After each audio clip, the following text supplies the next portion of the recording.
தேர்தல் காலத்தில் விதிமுறைகளை பொறுத்தவரை காற்றுல பறக்க விட்டு பொதுவாகவே பார்த்தீங்கன்னா ஒரு கட்சியினுடைய அந்த ஆதிக்கத்தின் கீழ் வந்து வாக்காளர் பட்டியலில் பேர் வந்து பூத் ஸ்லிப் இல்லாமல் அவன் வாக்குச்சாவடி செல்ல முடியாத திரும்பி போகின்ற நிலைமை எல்லாம் இருக்குது. அப்போது ஒரு அக்கௌண்டபிலிட்டி வந்து கொண்டு வரணும்.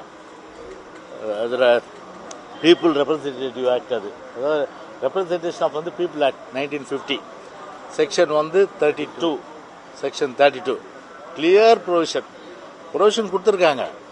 இதுவரையில் எத்தனை பேரை வந்து எவ்வளோ கம்ப்ளைண்ட் கொடுத்து எவ்வளோ விதிமீறல்கள், அதிகார துஷ்பிரயோகங்கள், ஒரு ஆளுங்க செஞ்ச அத்துமீறல்கள் இத்தனையும் வந்து சொல்லியும் கூட செக்ஷன் 30 அந்த 32 மேலே அந்த ப்ரொவிஷன் மேலே நடவடிக்கை எடுக்கப்பட்டிருக்கு. அதுவும் வந்து எடுக்கப்படல. எனவே நீங்கள் அதை எடுங்க. நீங்கள் பாரபட்சம்லாம் எடுங்க. யார் தவறு செஞ்சாலும் சரி, அந்த விதிமீறலை வந்து அது அதிகாரிகள் வந்து மீறினா கண்டிப்பாக அவங்க மேலே நடவடிக்கை எடுக்கணும்னு சொல்லி கடுமையாக வந்து சொல்லியிருக்கோம்.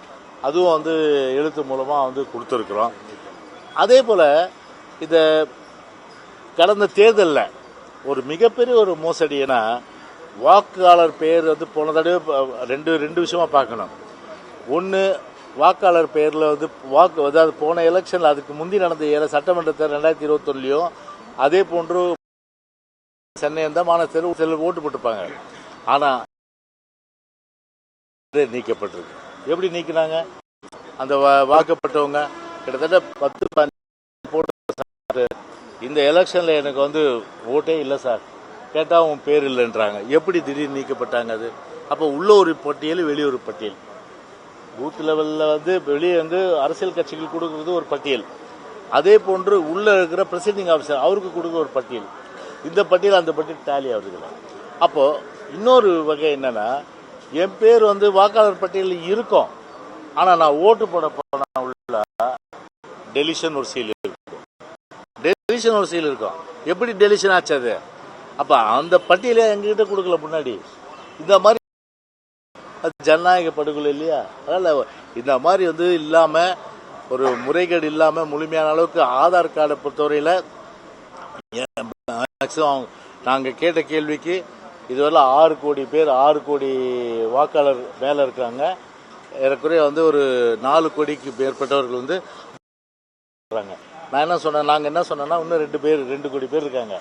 அவங்களே நீங்கள் வந்து மேலேனா கூட ஒரு விளம்பரத்தின் மூலமாக நீங்கள் வந்து அதை வந்து அவங்கள ஆதார் கார்டு லிங்க் பண்ணி இதை சேர்ப்பது மூலமாக இந்த ஷிஃப்டடு, டெத்து, மிஸ்மேட்சிங்கு, அதே போல் இந்த டெலிஷன், இந்த ப்ராப்ளம் எதுவுமே வராது. அதை நீங்கள் உடனடியாக கடைபிடிக்கணும்னு சொல்லியிருக்கோம்.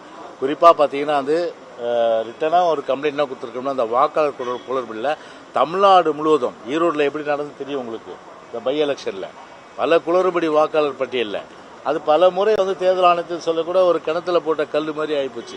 தொகுதிகளில் பிரச்சனை இருந்தாலும் கூட ஒரு குறிப்பிட்ட சில தொகுதியில் பார்த்தா இப்போ சென்னையில் ஆர்கே நகர், அதே போல் பெரம்பூர், அதே போன்று 1000 விளக்கு, தியாகராய நகர், சேப்பாக்கம், திருவள்ளிக்கணி சேப்பாக்கம், சோழிங்கநல்லூர், அப்போ வந்து திருநெல்வேலி, இப்படி எல்லா மாவட்டங்களையும் இந்த மாதிரி பல பிரச்சனைகள் வந்து வாக்காளர் பட்டியல் குளறுபடி இருக்கிற காரணத்தினால அன்பு கூர்ந்து விழிப்போடு இருந்து வர 2026 சட்டமன்ற தேர்தல் நடக்கும்போது 100 பட்டியலில் குளறுபடி